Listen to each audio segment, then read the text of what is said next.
now, and Audacity in 3, 2, 1.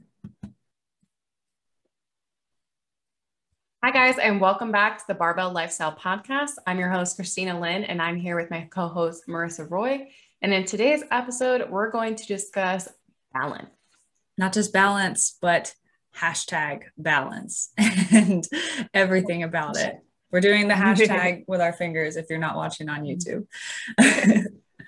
But yeah, so I think we talked about doing this, and we just recorded the maintenance mindset as well. Mm-hmm. So these two episodes are going to go really well hand in hand. But I touched on this a lot over the weekend and earlier on this week because my birthday was last Friday. So I turned 24, for any of those who are wondering. Yes, I am a baby. And so everyone go spam Marissa's page right now if you didn't wish her a happy birthday. Oh, thank you. But yeah, so it was a great day. But what I really took away from it regarding food was the balance aspect. And I think there's a lot of things going on, at least in my life right now, that kind of speak to balance, not only with food, but with life and with work. And so we're going to talk about all of those things. But I did want to do a little recap of my birthday, not just because I'm egocentric and selfish, but because it's relevant. And basically, I was able to eat everything I wanted and actually hit a low weigh-in the next day. So I'm still cutting right now. We actually decided an end date for my cut, which will be 2 weeks from today. So we're recording on May 5th, Cinco de Mayo, and I'm going to be finished on May 19th. And if you're on YouTube as well, you can see I have like a mug from Mexico, and I did that completely unintentionally today. Wow, look at that. So festive. But festive AF. Yeah, but so I didn't want to just say that and be like, I ate everything I wanted and hit a low weight. But like, so I've been pushing really hard with the diet, and every other day I've been absolutely adherent. And we're coming up on 12 weeks of dieting now, and we're actually extending it 2 weeks just because I have a lot of stress dropping off that I'm excited to just push for a couple more weeks before we reverse. But I think the important thing here was my mindset going into the birthday and how much it has changed over time, over the years. Like I made a post on Monday about it because I just thought it was so relevant that, you know, just because it's a holiday or just because it's your birthday doesn't mean that you need to eat yourself sick and just feel awful about yourself.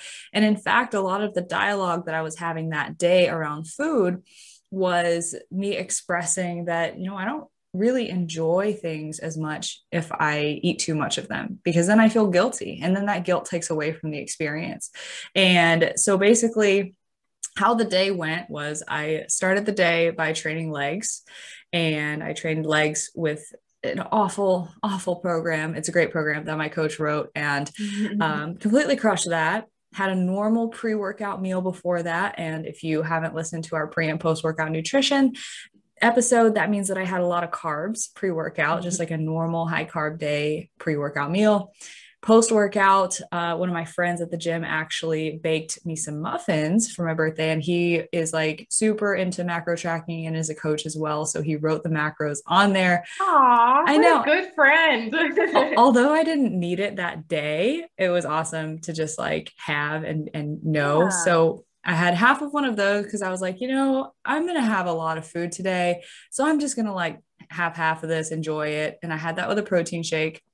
And then so I asked Aaron, hey, what are we doing? Like, should I plan to go out to lunch with you? He was like, yeah, we'll get lunch. So he was like, you need to be ready to go at like 12 or 1 because he works night shift. So he woke up early, and we went out for my birthday activities, which he had planned, and I had no idea. So I was expecting to go to lunch first. Turns out we actually go-kart racing first. And then essentially we didn't have lunch. And so I was driving like around this windy go-kart path, like with an empty stomach at that point. And it was still really, really fun, but I get really motion sick. So it was a little queasy towards the end. But after that, we got lunch at Chick-fil-A because we were like, there's nothing really planned. We just want to get a quick bite to eat on the road. So I actually was like, I could get a cookie. I could get fries. I could get a fried sandwich, which like I normally never get from Chick-fil-A because like I'm pretty macro conscious all the time. And I ended up going with the same thing I always get, even when I'm like tracking or even if I was dieting. So I got the market salad Yep. with light Italian. And if you guys don't know, the light Italian is like 1.5 fat and like 2 carbs for the whole packet. And then I got frisky with it and I added the granola that it came with. Ooh. I know. I was like, ooh, I'm being so bad. No, but like I just added it because I was like, yeah, I could use a little bit more carbs with this. And then just a big diet lemonade. I passed on the cookie, even though they're really good there, but I was like, I'll probably have a cookie later today. So I'll just save it for later. And that was my lunch and it was super satisfying. And then the only like real indulgence was dinner. And even at dinner, I had a couple of checks and balances in place. So those include, nachos are like one of my number one things to eat when I'm like, I want to cheat on something. And I did get full permission from my coach to just have a free day. So my mindset was like, okay, I definitely want nachos. We picked a place that had them and we were going to special order nachos with pulled pork. But I realized, okay, there's a bunch of other stuff we're going to be ordering. So we actually did it with pulled chicken just to keep it lighter. So that was one. We also didn't expect to, but ended up ordering, what was it? Reuben egg rolls. And if you also don't know, Reuben sandwiches are like my Achilles heel for sandwiches. So we ordered those and it came with 2. So we just split that in half. And then because the appetizers were so heavy, I just ordered a glazed half chicken and I subbed veggies for fries because I was like, after all that, I really don't need it, even though I could have. I totally could have. I could have eaten myself sick with that. But I was like, I really don't need it. Aaron got tater tots, so I picked a couple of those and I was able to actually enjoy the entire meal and leave feeling like my belt wasn't going to bust open. And so that was the experience. And then waking up the next day, and 2 cookies before bed because hashtag I love cookies, but woke up the next day at a new low. And so there's 2 things that I want you to take from listening to this recap is, first of all, like I said, just because it's a holiday or it's your special day doesn't mean that you have to eat everything and anything in sight, and you don't have to throw everything you've learned about proper nutrition out the window just because it's that special day. You can still implement some checks and balances to implement moderation. And 2, this is the first time that I've really eaten off track in 12 weeks. So this hashtag balance that I'm flaunting around, it's cool and all, but think about how infrequent that is. And so when we're talking about balance, and we're about to get into this, but like just how it's portrayed versus what the reality is. And we talked about this with the maintenance mindset as well. It's really not as frequent or as free as most people tend to think it is or portray that it is. Yeah, I agree. And I think it's really nice that you felt like fully satisfied and you're fully present in the day and food didn't consume you, because I think what happens with a lot of people is, if they're on track for 12 weeks and then they have this opportunity for a free day, they kind of feel like, well, I need to get in everything that I possibly can within these 24 hours before I have to go back on plan. And I don't remember. Oh, so I saw someone who posted this on her story that she had saw that these coaches were implementing like this 15-minute rule that like once a week. Yeah. If you just saw Marissa's face, it is as cringy as it sounds. These coaches will tell their clients that you have 15 minutes to eat whatever you want. Oh God. And, yeah. And so when I read that, I was like, oh my God, like that sounds like a recipe for an eating disorder. But yeah, so these coaches are letting their clients eat whatever they want for 15 minutes and then it's back on plan. And I was like, my thinking is like, I feel like it's like that supermarket show where you're like running down the aisles trying to fill your cart. So that's what I imagine with clients, like going into the pantry and it's just like supermarket, like whatever you can grab. But it's such to me, it's like that scarcity kind of like mindset that like, you can't have this, so you need to get it in when you're able to, and then it's back on plan. And I just feel like it makes my head hurt thinking of these poor clients and like their bellies and how much they must hurt after that I 15 know. minutes. But Yeah, man, I think you mentioned that or someone mentioned that. So it was brought to my awareness just slightly in the past couple of days as well. And like it's like you said, scarcity and like get it all out of your system type of mindset. And so this is something that I feel like I've moved away from, and it hasn't been overnight. It wasn't something that just happened, right? Like I've been at this, and this is the other thing that I really tried to hit home is I've been at this whole macro tracking, flexible dieting, and practicing what I preach thing for like close to 7 years now.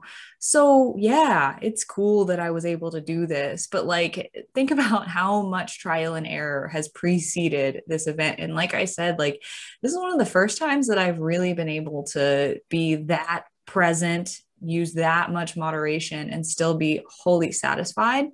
And that's not me saying that it's going to take you 7 years. So, like, don't listen to that and get discouraged. But, like, just the fact that, it sounds great, right? Like, it sounds like, oh, I've achieved hashtag balance. I am enlightened. I have nirvana, like all of the above.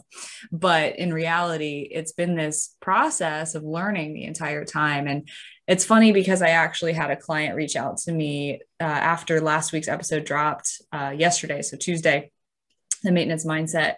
And she was basically like, I really struggle with this. And I really struggle with that idea of balance. And I do feel like I need to get it all out of my system when I cheat. And I don't know if I can overcome that.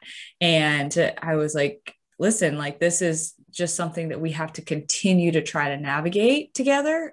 It's not something that's going to happen immediately. And like, you're going to make mistakes. You're still going to have, and I will say this too, I will still have moments in the future where I maybe have some of that mindset come into play of I got to get it all out of my system now. And like maybe it's less so than before, but we have to look at like those little baby steps that we're making.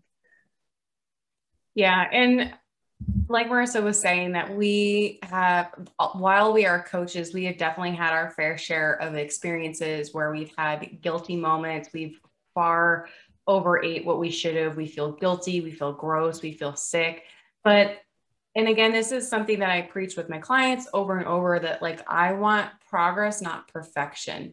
So it's like, okay, you had an episode where you overate. So like, tell me about it. Like what happened? What were you feeling? Kind of express it to me. And so they're like, well, I overate, but normally in this situation, I would have just said F it and eaten everything. But at least I was like more conscious this time and I did this. And so I'm like, okay, so you had this experience. It wasn't something that you're like, quote unquote, happy with, but here's how we've improved from last time this happened. So it's like, we are making progress. We are making changes. So I don't feel like there are any failures, like, or like mistakes, only lessons learned. And like, how can we improve on this for next time? But saying like, as I say that, I'm taken back to my first, I would say my first prep was pretty intense and I had to get really low calorie. I mean, I got very, very little. I was 107 pounds at 5'4".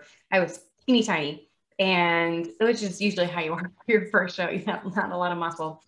But I remember the first like 2, 3, 4 weeks coming off of that prep, I was eating things that I didn't even really like, but it was just because I had the freedom to eat. And I was like, I almost kind of felt out of control, and food just consumed my every thought. So even though I was with a group of people, I just wasn't present because I was thinking about the next time I could go eat something. So it's definitely something that kind of just over time, you kind of understand like, okay, I'm just going through these different phases. And just because I'm in a cutting phase doesn't mean that food won't always be there. And just because I can eat all this food doesn't mean I should, that food will always be there. So I think it's really good. And one of the things I tell clients is like really focus on being in the moment and being present. And so someone tells you that, but it's like, well, what does that mean? What does it mean to be fully present? It's like, you know, there might be like, I'm a big charcuterie board person. there might be charcuterie or something on the table, or like a bowl of chips. And it's like something like you're having a conversation with someone, but it's hard because you're like thinking about the food. And it's like, it's almost kind of like how I feel right now during podcasts is sometimes I let my mind wander and I'm like, oh my gosh, I have this to do after we get off. I have this to do. I have this to do. I have this to do. But I have to like say like, you know what? That is not my focus right now. Like my focus right now is the podcast. I have to not think about those other tasks because otherwise I'm not giving myself fully to this conversation. I'm not being present. So it's the same thing when you're like with your family or your friends. It's like if you're constantly thinking about food and like, oh, I'm going to feel guilty. I have to check in with this. And are my pants going to fit tomorrow? Or is the scale going to be up? Like you're not fully there with your friends or your family. You're not involved in the conversation. And I feel like it's really sad because if you think about like you're like a couple years from now, if you think back on that night, you're not thinking about like the fun times you had, the fun conversations, like you're thinking about how you felt and like how you ate yourself sick. And so being fully present is trying to remove yourself and detach from the food and again, focus on other things that's like here and now and in the present. Yeah. Can we tell people the charcuterie board reference? Because you said that and I was like, we have to. I almost just blurted it out. So yeah. So when we were in New Mexico visiting Christina, basically she loves charcuterie boards and so much. It was all I was craving this prep. I do not know why. So did you come up with this or was it like No, my husband makes fun of me all the time. And he like, I don't know, he just makes fun of me all the time because it's like, you know, charcuterie is just like a fancy Lunchable, like, you know, so I don't know. So he makes fun of me all the time for wanting it. And like, he hates it because he's like, I don't know, we'll go camping with friends and like, we bring out like charcuterie and he's like, this is so dumb. Like, this is supposed to be this fancy or like, you know, we're out there camping and we're having like charcuterie. He hates it. So he makes fun of me all the time for it. So he sent me the meme or like the little thing on Instagram. Yeah. So it basically says like whoever thought of charcuterie probably was like looking to plate like their adult Lunchables or whatever, and they're just looking around and they go, "Y'all got any fucking wood?" No, you ruined it. What is it? No, so it's like we have all this meat and cheese, but all of our dishes are dirty. Someone's like, y'all got any fucking wood? Okay, well, I didn't know the meme. So you paused. So I was like, I'm gonna try to tell it. But yeah, so now literally every time that like we're in a store, grocery store, like Walmart, Target, we pass by like the cutting board section, like me and Aaron just look at each other, we go, y'all got any fucking wood? There was one time I was leaving work and there was a truck I was behind and it was like wood or something on the back. So I like took a picture of it and sent it to Aaron and Marissa. Like I wrote like, y'all got me. It was like a truck. Yeah, so that's definitely a good one. I had to do a little side tangent for that because it's important. But like you said, being present and being able to detach from food is something that takes practice and takes work. Mm-hmm. And I can remember a number of circumstances where I was hyper focused on overeating and how I felt and how guilty I felt. And to be honest, like I can't even tell you like really much about those situations, those like conversations, those events because of that. And it really did take away from it. So it's not something that I haven't experienced. But thankfully through trial and error and just constantly like, you know, engaging with this kind of content where we're really aiming to make our mindsets stronger has been beneficial in just reflecting and setting intentions and going about those events and things the right way. Yeah, I agree. And I do think it's trying to say, okay, well, I went out to dinner and this happened and I was feeling this. So how can I improve next time I go out to eat? How can I do better next time? Like, and so a lot of times sometimes people have trigger foods. So something easy to eat like chips. It is easy to eat an entire bag of chips. Like they're basically designed, like created for you to continue to consume. So things like that, it can be hard. So maybe if you're at an event, you like fill your plate and you grab like a handful and put it on your plate and walk away. So you're not just sitting there in front of the bowl. Doing things like that, making sure you're constantly filling up on water throughout meals or throughout drinks. And, alcohol too can really hurt if you are intoxicated. It's, you don't have that filter anymore and it can be easy to overeat. So things like that. But again, trying to focus more on like who you're with and the conversations you're having can be really, really helpful. And also like eating before social events too. It seems kind of like counterintuitive because you're like, why would I eat if I'm going to go fill up on all this food? But if you go into an event and you're starving, you're going to be more likely to overeat than if you had, like maybe even like a protein shake or something on the way there. You're just a little bit more full and you maybe won't eat as much. Yeah, I always advise my clients, if you're going to go to this big social event, have a protein shake like less than an hour before. And like it just helps with decision making because then you're not making decisions based on your stomach, you're making it cognizantly. So, and I think that just plays into, okay, well, how do we implement this hashtag balance into our day to day and into those social events? And we'll do a whole podcast on social events too. But like, how do we actually make those better decisions? And one of the first steps really is, okay, take the focus off of the food first, because this is about more than just food. This is about behavior and life. And how do we make these decisions fit into our life context, but also serve our goals, right? And so when you take that singular focus off the food, it's not the most important thing about the event anymore. So then why does it matter if you eat a burger and fries when you could get a burger and a side of veggies or a lettuce wrap burger and fries?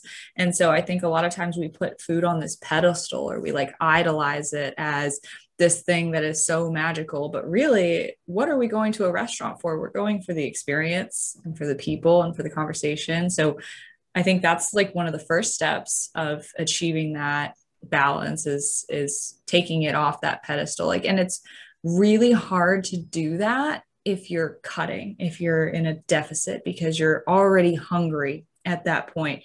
So taking yourself out of that position and like looking at things objectively is a lot harder, but it's still possible. But you just have to keep in mind that awareness of like, hey, I'm extra hungry right now, so I need to really think through this. Yeah. And we talked in the maintenance mindset podcast episode about the idea of what we see as balance on social media. And sometimes that kind of skews our own personal version of balance and what that means for us. And so I brought up the topic of alcohol. So I do like to drink, and I feel like sometimes that's taboo in the fitness industry, but I enjoy it. And especially because it's something that you socialize with people, and it usually involves alcohol. So for me, because I'm no longer in prep, I'm like, hey, I want to incorporate this into my lifestyle, because I know when time comes, when I'm cutting and when I'm in prep again, it's something that I can't have. So that is kind of my version of balance. But I could go the extreme and have something to drink every single day. But to me, that's not balance. That's like almost overdoing it. So like I mentioned before, to me, it's having it only on the weekends, or on like a very special, like social event or something, because it's like, I don't know. I kind of was thinking about the other day. It's like, oh, well, maybe balance is just like one a day, like, cause it's not like, I don't know, free every single day or something, which is, I'm not an alcoholic. But like, I was like, well, isn't that more balanced than like putting restrictions on myself to the weekend? But so it can get sometimes a little like, there's those gray areas, those gray lines where it's like, well, is this restricting if I'm doing this, if I'm setting rules for myself? But I'm like, you know what? No, I just, to me, that is a good balance for me. It's like, I don't need it. And it's something that I want to do. But I think a lot of times you see balance on social media, and it's like people portray themselves as like, I can eat whatever I want every single day, and that is balance. But I still feel like there are certain like rules, or there are certain kind of trade-offs or strategies that they implement throughout the day where yes, it technically kind of is everything that they want to eat, but they might be cognizant of like, oh, well, I had, salmon for lunch. So therefore something for dinner, I'm going to have like chicken, or I'm going to have a leaner cut of meat, or, oh, I want to have French fries with my burger for dinner. So therefore for lunch, I'm going to have a salad. So there might be like certain sort of trade-offs that they make, but from someone else's perspective, it's like, oh, I went to Chick-fil-A and got whatever I wanted. I went to dinner and I got the burger and the fries. Or they only show what they eat on the weekends. And then during the week, they maybe not consciously restrict, but they have a lower intake. So on the weekends, it doesn't like that that energy balance kind of averages out. So it's hard from the outside looking in to see what people are actually doing. And again, what balance is for someone else may look different for what it is for you. Yes. And I think also, like, when someone says on social media, well, I eat whatever I want and I don't gain any weight, or I stay fit, or whatever it is that they do that is desirable, I think it's important to dive into what is it that they want to eat, because these are not people that are new to lifting or new to nutrition, right? So like these people that we're looking at that we, I guess, idolize in a way or put on a pedestal in that sense. Influencers. Yeah. And so they have great bodies and great metabolisms, or so it seems. But guess what? They've probably been tracking their food for years. They probably have all of this in-depth knowledge on nutrition and fitness. And it's the same thing as the people who post a swipe workout like every single day, right? Like they post a different workout every single day. They say, here's my back and biceps workout for the day. Go give this a shot. And, ultimately, they have not made the progress to where they are from doing these swipe workouts. They used progressive overload. They used proper programming for years and years and years. They built their base, and now they're just maintaining and marketing this sexy way of training. And so it's the same thing for nutrition. They didn't get to where they are now by doing what they're doing now. They got to where they are now by probably tracking their macros, maybe getting a little too obsessive over it, getting, to a place where they know food like the back of their hand. And so, yes, when they make the decision to swap the burger bun for fries, or when they make the decision to, get a fattier meat for lunch and then a leaner meat for dinner because those things balance out, they're doing that because they have years and years and years of knowledge and experience in that area. So they can make those decisions, and it's what they want to eat because they're already adapted to living a healthier lifestyle. And so they might be at a level like, 10 of knowledge, experience, and being able to make these decisions and exercise discipline. Whereas someone who's looking from the outside in, like you said, comparing themselves, asking why they can't do that, why their balance doesn't look the same way. But that person who's looking in has no knowledge of nutrition. So they don't even know why that person is swapping a burger bun for French fries or the other way around. They don't know why it's important to have a fattier meat at one meal and a leaner meat at the other, because they don't understand the concept of total energy intake or macronutrients. And so if you're a level 1 looking at a level 10, #balance can look really great because it's like, oh, I'm eating whatever I want and I'm staying fit. But what does that really mean? It means that you have this base built up and then you exercise. And this is where like what I talk about with my clients all the time comes in, is when I give someone macro tracking as an approach to their diet, it's very easy to get very focused on, okay, these are my numbers and I hit the numbers and that is what food is.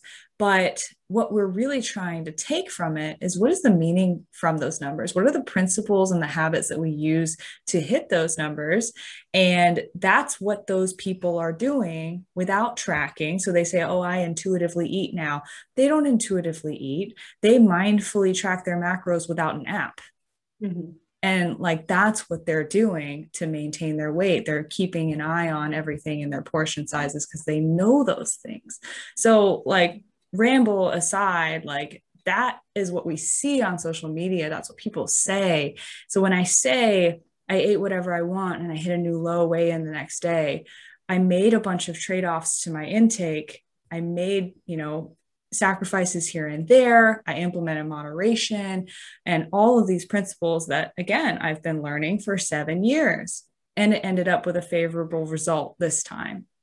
Yeah. And yeah.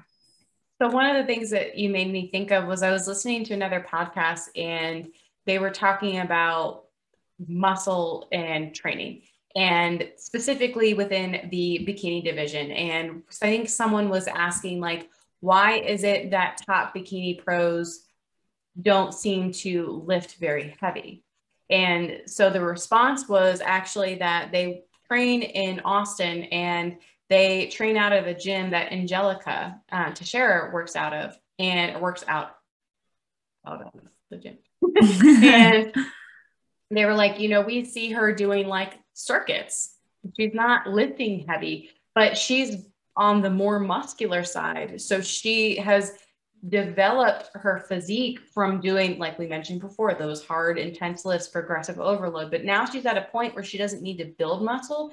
She just needs to maintain it. And that's a lot easier to do. So for her, it's not that her workouts aren't hard, but you look at her and say, oh, okay, well, she's doing booty kickbacks with a band and she's doing this. So that must be what I need to do in order to grow my glutes. But for her, she's not trying to grow right now. She's just maintaining her muscle mass. So it's hard, again, from that outside looking in, but it's like once you've gotten to a point, it's a lot easier to maintain than if you're trying to make changes. Yes, yes. And, Deraja Hill is the same way. So she's an Olympia level bikini competitor. And at one point I saw on her story, she's a core nutritionals athlete. So I follow her and she posted about the fact that she trains like 3 times per week in prep. And like the rest of her training is just like walking and like her diet. And people look at that and they're like, oh, it must be so easy to be a bikini competitor. It's like, no, like she had too much muscle. And like you said, maintenance is so much easier. Like you might need to train 5 times per week for an hour to build muscle, but to maintain that same level of muscle and strength, I mean, there's been research done on the maintenance of strength and muscle hypertrophy. If you give yourself a stimulus, say you want to maintain your squat strength, if you go in and you work up to a heavy single once per week and do 1 set of 1, you will maintain like 90% of your top strength. Like it's not hard. So people think like I took a week off the gym, I'm going to shrivel up into nothing. Like it's actually so much easier than you think. So yeah, exactly. And then like when it comes to diet, these people who have gotten to a certain place in their body composition, right? Like they have a certain amount of muscle, they have a certain amount of body fat, and they look good and feel good at that. What does it take to maintain that? Well, you can be a little bit more lenient once you've gotten to a good place within reason and maintain that easier than the fat loss phase it took to get there, right? And so it's kind of along the same principle. And especially when you've been at it for years and years and years, your muscle doesn't just go away. So your metabolism doesn't just go to shit if you take a week off, right? But it takes a long time to get there. Yeah, I agree. So maybe we should jump into like what balance looks like for us and so for our clients. So I've talked a little bit again about alcohol and how I incorporate that into my balance. So the other thing too, right, my nutrition, but the other thing is I try to, so for me personally, I don't go out to eat a ton.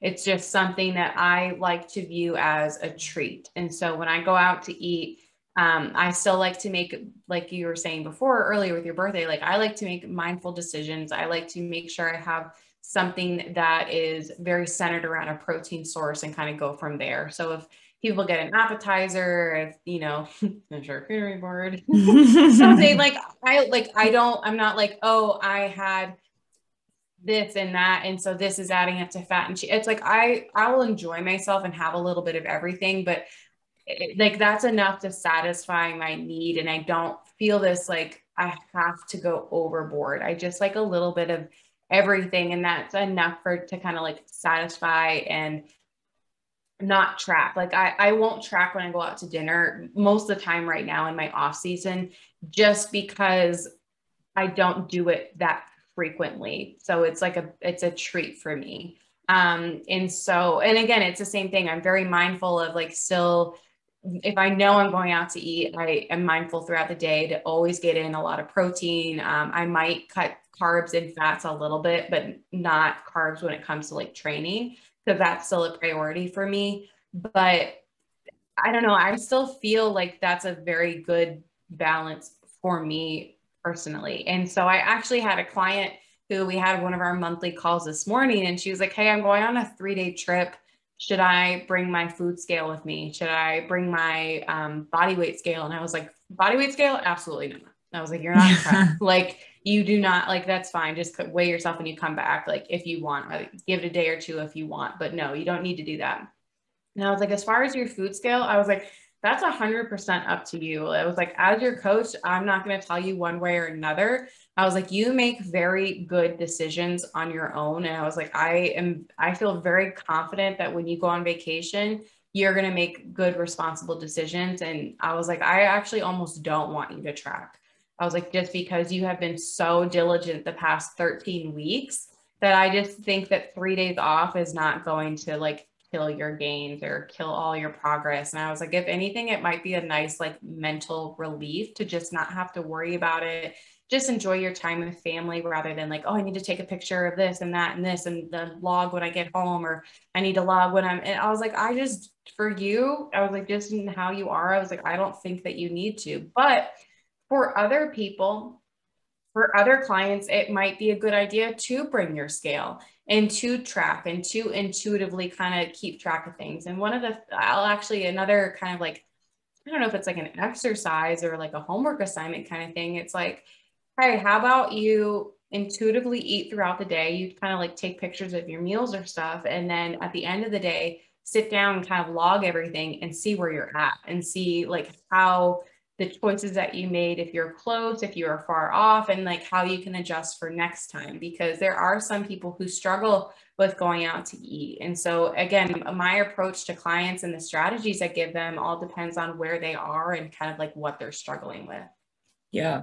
Yeah, that's great. And I think, when it comes to those trips or like certain circumstances where it's like, do I track? Do I not track? I know for me personally, like when I got the A-OK to like not track anything on my birthday, it actually took the pressure off, because it's like if you expect yourself to hold yourself to this unrealistic standard in a situation that is probably not going to end up in you, say, hitting your macros or your calories, then okay, well, what's going to happen when you eat one too many bites of something? You're going to go into effort mode and you're just going to eat everything. Whereas if you just get the pass to be like, look, I just want you to relax and like enjoy a couple things, you might feel less of a need to really, stuff yourself or whatever. At least that's been my experience. And I know a lot of clients that I work with feel the same way. And I think it's a matter of setting the right expectations for each circumstance. So like we communicate in advance about trips that are coming up. We communicate in advance about birthdays, events, that sort of thing. And so sometimes I'll set expectations with clients that make sense for what they're doing. So if they're going on a week-long vacation and, maybe they are, staying at a beach house and they are getting groceries, then I say, okay, well, in this situation, it's kind of like home. You could bring your food scale and that'd be fine. But, let's just be a little bit more lax about it. Let's just make sure we prioritize the protein and some hydration and not really worry about everything else being perfect. I just want you to do your best. Or I had a client go, and he's been working with me for 6 weeks now, and he went on his first, I guess, trip that's been within his time frame. And it was a wedding, and I was like, look, we understand how at weddings food is served to you, like you don't have a lot of control over that. I want you to go in there and do your best but do not expect perfection out of yourself. So it's kind of the same thing. And I said, look, you have your macro targets. They're pretty flexible. I don't want you to be upset if you're off your targets. I just want you to try to do your best to kind of adjust, because right now he's in a dedicated fat loss phase and that's important to him.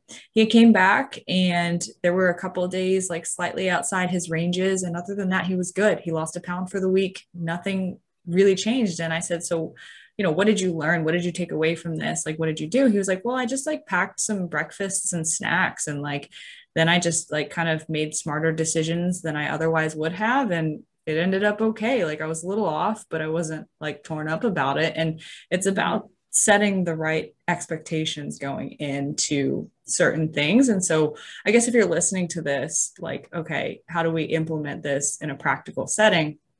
When you are going into social events, when you are going into trips, when you're just going about your day-to-day life, how you implement balance starts with how you set your expectations up. So your expectations should not be the same for if you are just in your comfort zone, in your at-home routine, versus going out for your birthday, versus going for a weekend trip or something like that, and adapting your expectations to match the circumstance and making them realistic for that.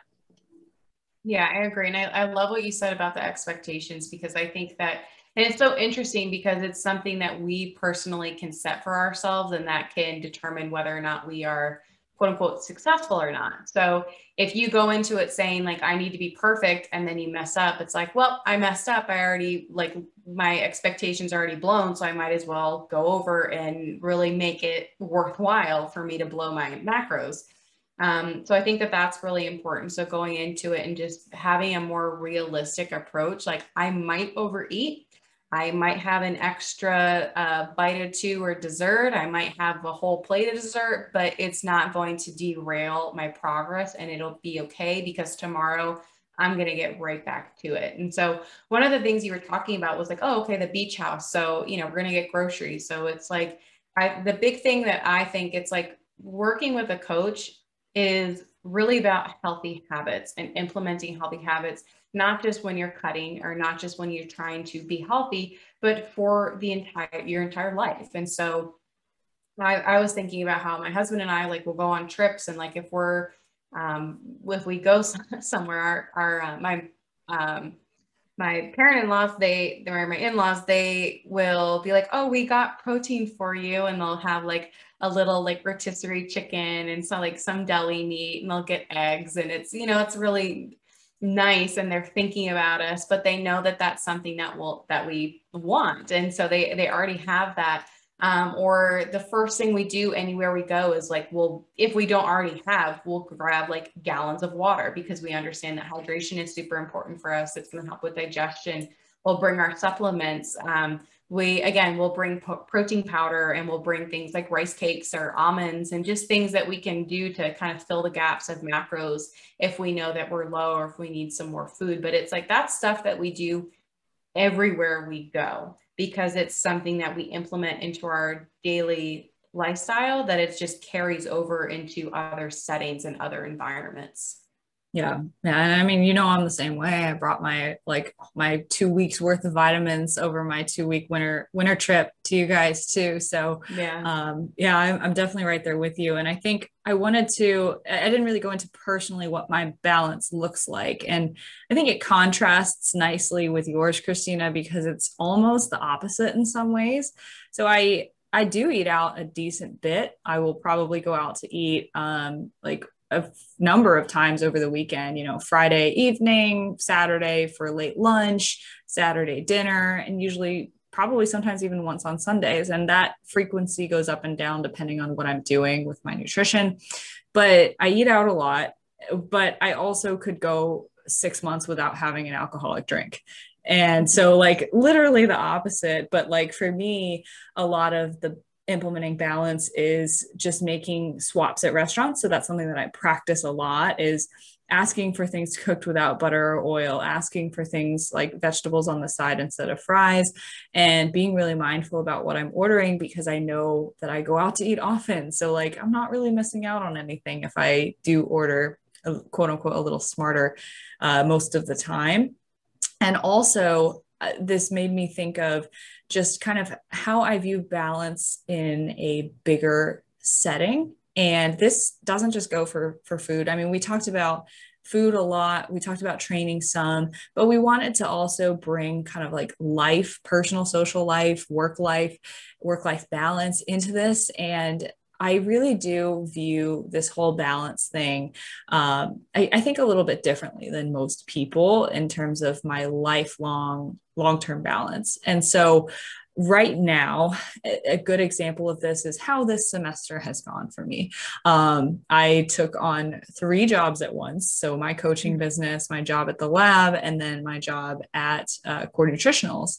And I'm also a full-time master's student. And I train 5 times a week and I track my macros, and there's just a lot going on in my head all the time. And this semester was not balanced. I didn't get to sit down and watch a lot of TV. I didn't get to spend a ton of time with Aaron. And I keep telling him now, like, hey, I owe you some quality time from, just being supportive this semester. But it was it was a short-term grind though. And, it was a period of time where I knew that was what I had to do. And in general, this phase of my life where I'm adding a master's program onto my career, even though it's not something I have to do, is a short-term sacrifice for a longer-term benefit. So the way that I really view balance holistically is how, I'm striving for a long-term balance. I want in 5 years to be able to, sustain my business with systems that back me up and, not and be able to pick up and go on a trip when I want to. I want to be able to have a really nice work-life balance in a couple of years. But that requires a lot of work on the front end, and that requires sacrifice now. And so I'm looking at my 20s, and like I told you guys, I'm a baby. I'm looking at my 20s from that perspective of I want a prosperous life. I want to have great work-life family balance in the future. And I want to be able to provide for the family that I will have. But none of that's going to happen if I don't set that up now. And so I kind of equate this when I'm talking to clients about nutrition. I'm not telling them my life plans, but like I'm basically telling them that if, you are putting your short-term balance, quote unquote, #balance first now, for example, having an indulgent cheat meal just because you feel like it, saying #treat yourself and, overeating because, oh, it's been a week without a cheat meal, you deserve it. And, that's no shame on those people or those decisions. But if your priority is something bigger than that, say if you're in a fat loss phase, putting that #balance and treat yourself first before that longer term goal and not using delayed gratification can actually be setting you backwards.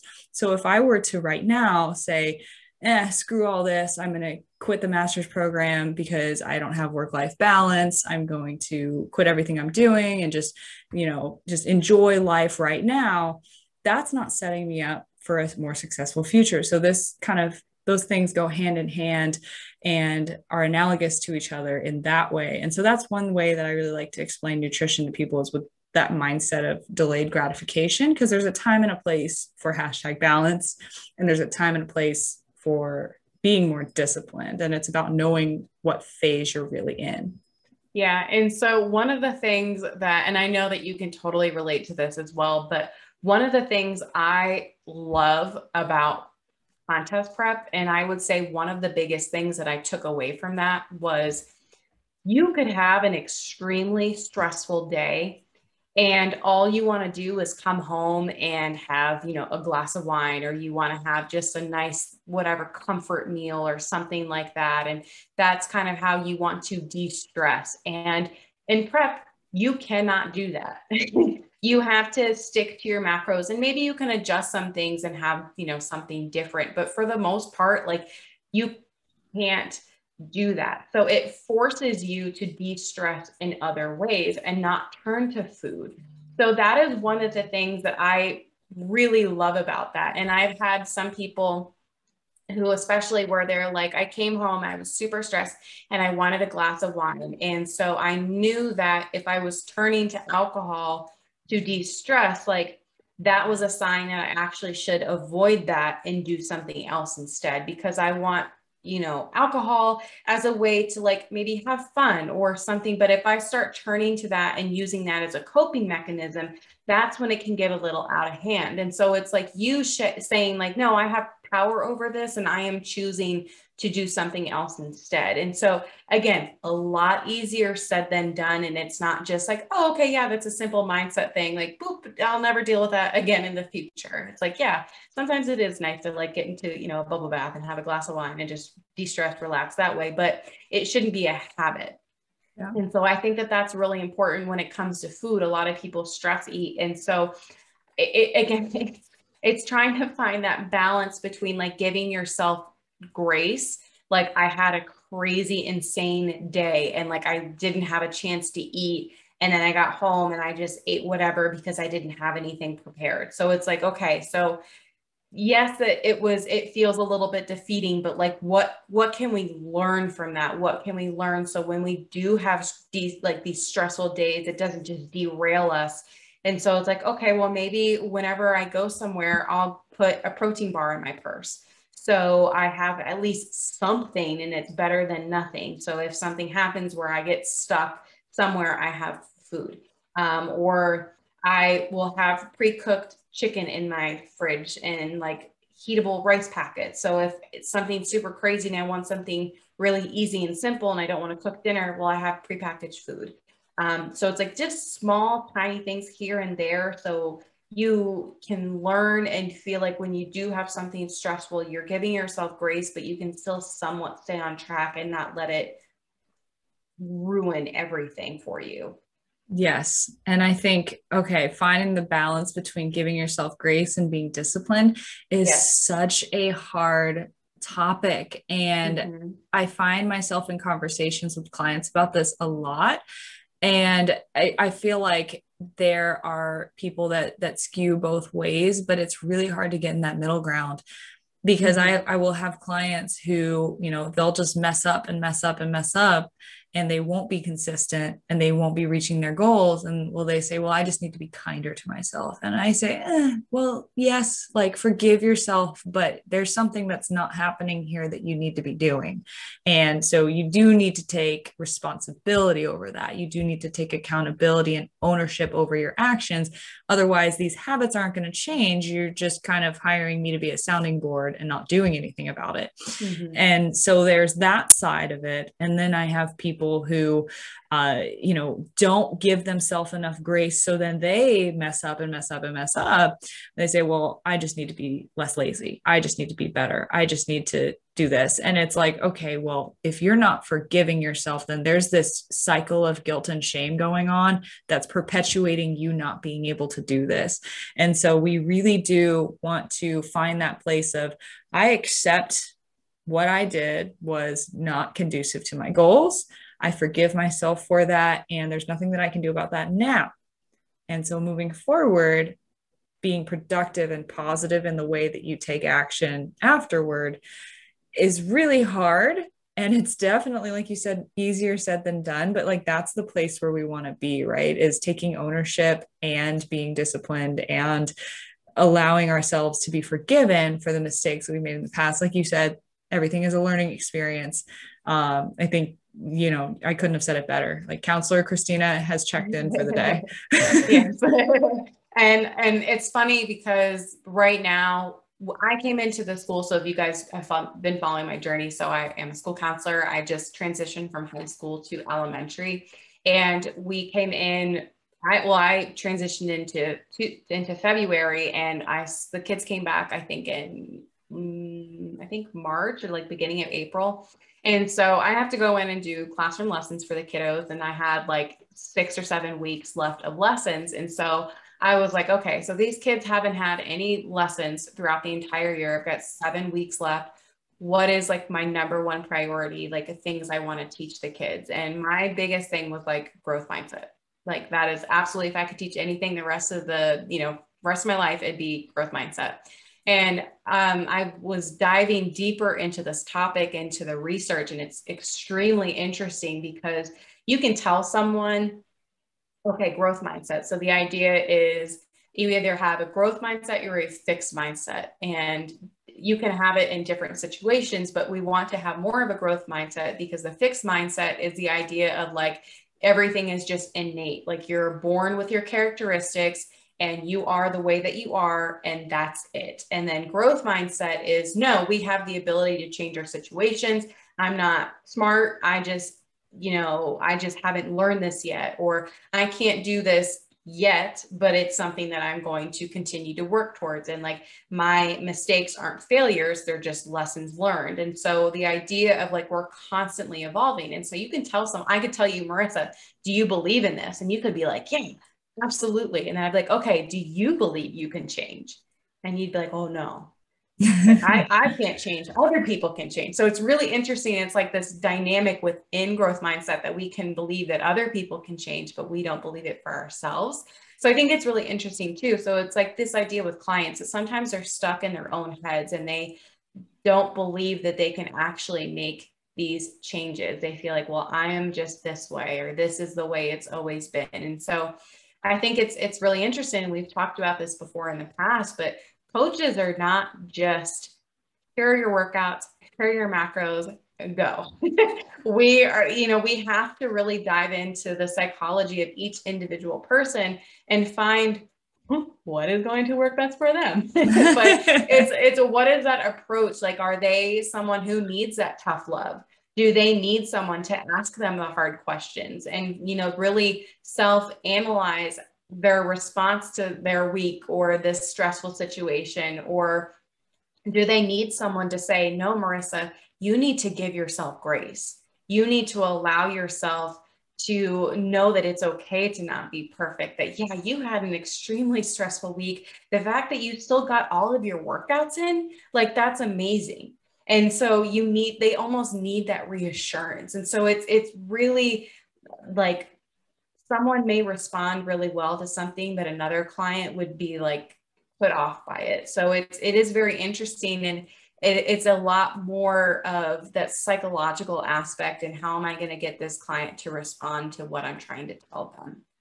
Oh yeah. I mean, that's the art of coaching, is learning people, not just programs and protocols. Like, can study a textbook all day, but if I don't get to know the person that I'm working with, then it's pointless, because once you hit one barrier to entry of, okay, this person isn't doing this exercise because of something that came up, or this person is not able to stick to their diet.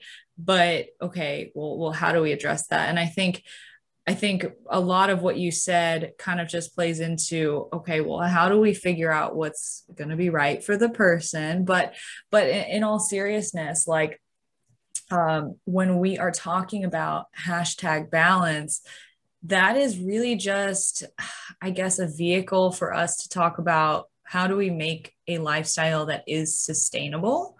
Because your balance, and most people that are listening to this are probably just, again, looking to live a healthy lifestyle and really embody that, and that embody the balance, embody being able to be healthy and fit and feel good and confident, but also enjoy the things that they want to enjoy. That's the end goal for most people, is that #balance. So how do we get there is, I think, a good place to kind of wrap up. Is, I think, like you said, you have to ask yourself the hard questions. Either you have to ask yourself that, or you have to have a coach ask you those hard questions to really reflect on, like, okay, well, what is your end goal? And I think what we talked about with Dr. Fundero really has stuck with me ever since we had that conversation, where she said that she asks clients, well, describe your day right now, and then describe your ideal day. And not like a crazy fantasy day, but like what your ideal day would be in your normal day-to-day life. And it's really not all that different, but people are focused more on, well, I feel good about what I eat, I make good choices, I make balanced choices, I exercise regularly, and I have good relationships. And so then we address the gap between where we are now and where that is, and the habits that need to change in order to get there. So right now, do we make choices that make us feel guilty? For example, do we overeat on the weekends? Do we feel the need to get it all out of our system? Okay, well, then we address that gap. and we make sure, okay, maybe we need to eat enough throughout the week and throughout every day so that we don't feel the urge to go ham on the weekend. And then we're always making decisions that make us feel good. And that includes a treat here and there.